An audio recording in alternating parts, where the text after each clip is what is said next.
लो ओढ़निया में बांधे हो।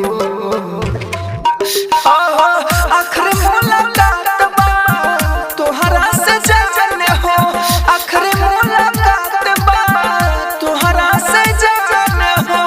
राजधानी रिकॉर्डिंग स्टूडियो बेलबत्तिया।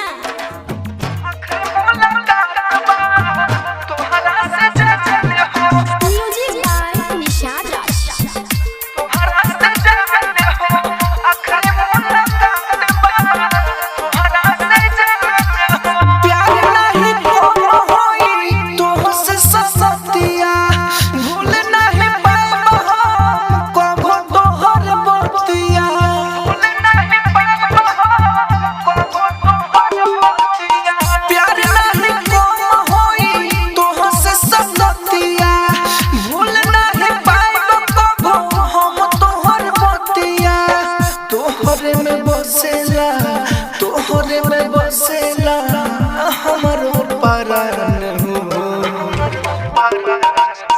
आखिरी मुलाकात बा तोहरा से जान हो, आखिरी मुलाकात बा तोहरा से जान हो।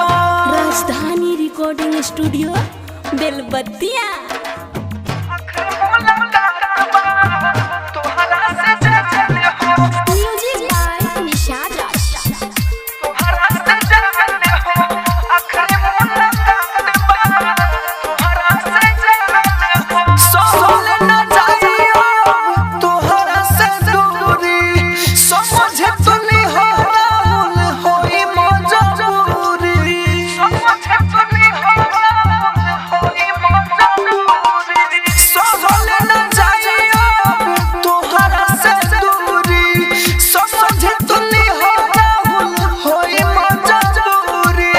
राइटर मनोज के, राइटर मनोज